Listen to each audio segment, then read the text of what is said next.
Hey everyone, welcome to this full moon / partial lunar eclipse forecast for Friday, June 5th, 2020.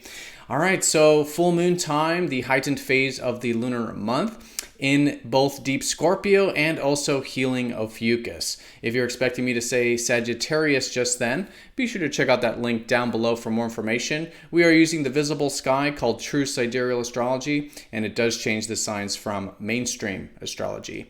All right, so heightened phase of the cycle, great time of doing a status check, and in this case with the deeper aspects of ourself and of life. Scorpio and Ophiuchus are about excavating the deeper dimensions of ourself. How can we do things like healing, personal empowerment, transformation? Working with these deeper dimensions is a great way of working with this. Now, next couple weeks, but do a status check with this is a great way of working with this full moon. Now, we do have some squares up to Mars and Neptune with the full moon, so good to find balance with the assertive side of ourselves, maybe some over-under emphasis with that, as well as the receptive side of ourselves with Neptune. Sometimes an over-under extreme with that can sometimes be good to balance with these squares. Other than this, we do have an opposition up to Venus retrograde, so while it is a deeper time to again bring up that stuff, good to stay nice and grounded with the Sun and Venus in Taurus, right? We can't do that healing energy or that deeper energy without being rooted in our inner strength, self-reliance, resourcefulness, and nature. All right, so let's take a look at all this here in more detail when I return.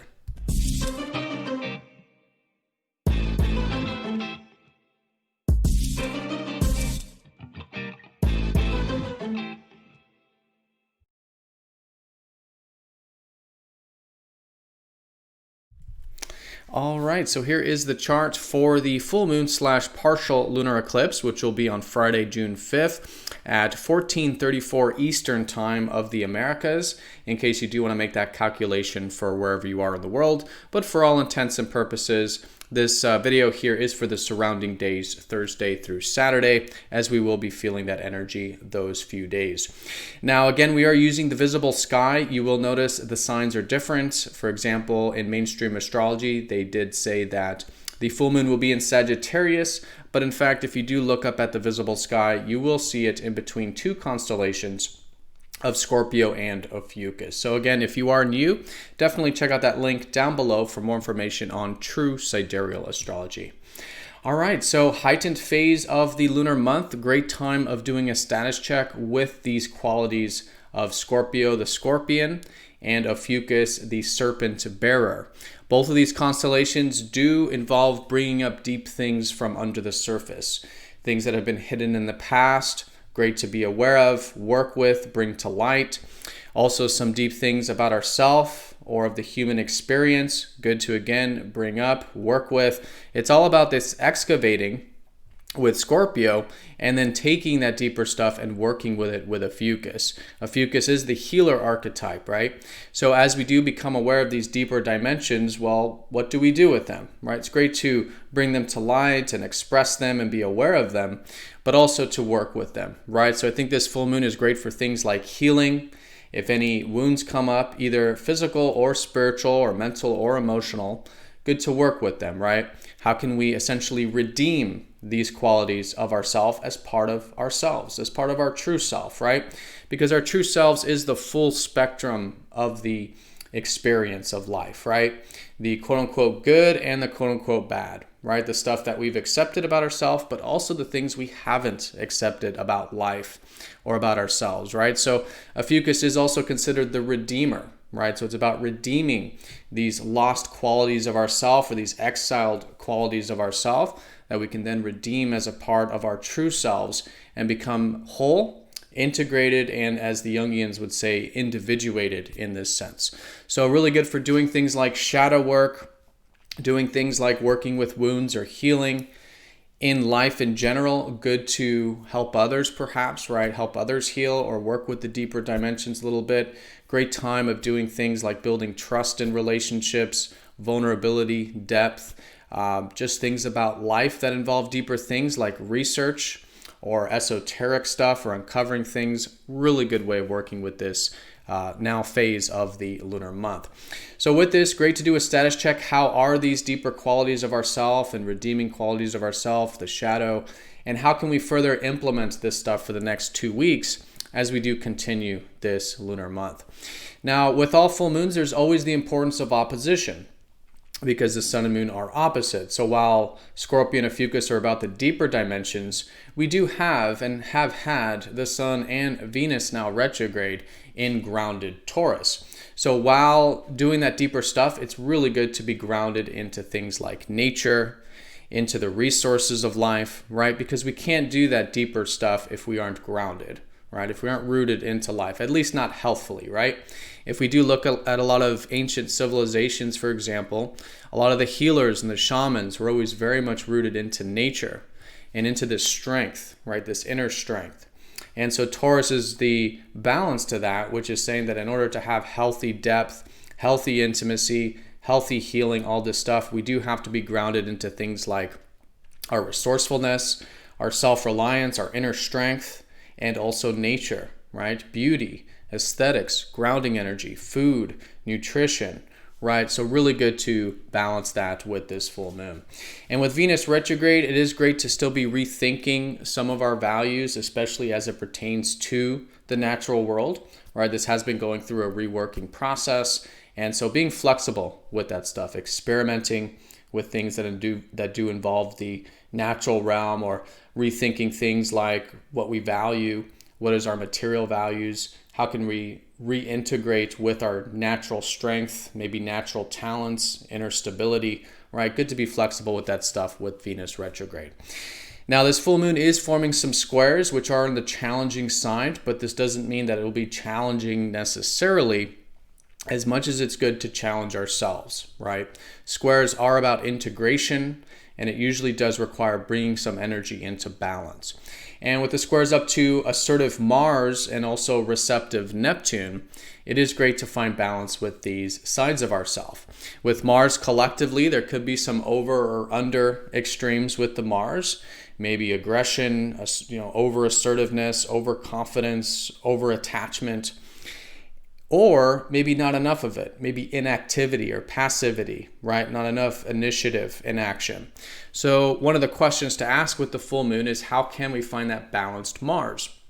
How can we be direct, assertive, initiating, take action in constructive and conscious ways, right? Then it becomes very integrated, then it becomes more balanced, and that's what the full moon is helping us develop, especially if it is about anything involving the future, collective matters, or our visions with Mars in Aquarius.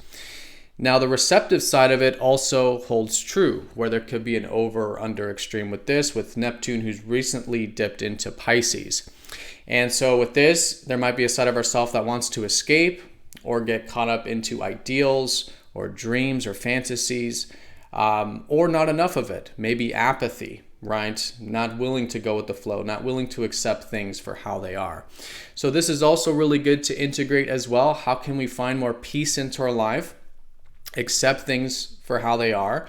Be willing to go with the flow, especially with Mars getting closer to Neptune. It's going to be important for really the next many months, with Mars going into Pisces and then going retrograde in Pisces. So it's going to be a lot of this importance of finding how our assertive side can link up with our more receptive side, right?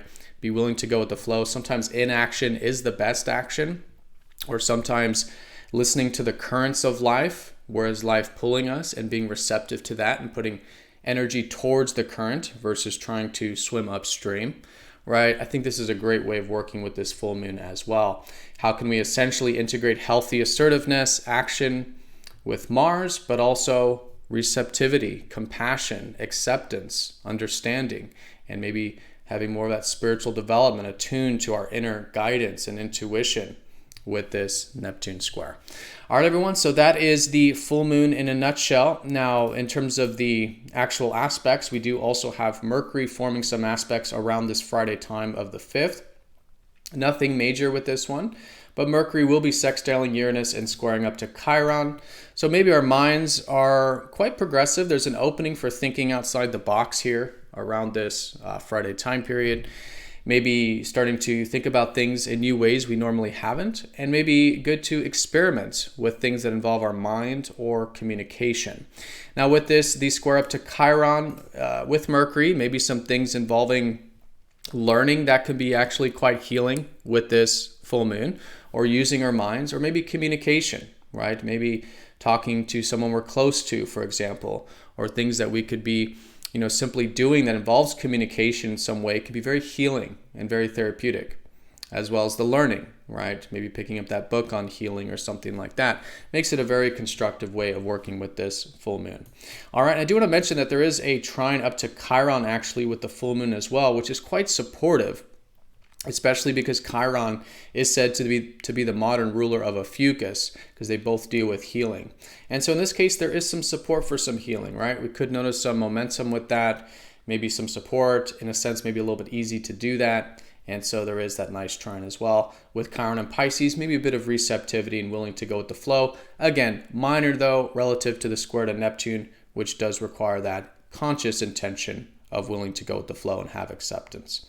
All right, everyone, so that is the full moon in a nutshell. Most important thing is status check, right? How is this deeper side of ourself with Scorpio? Are we willing to bring things up?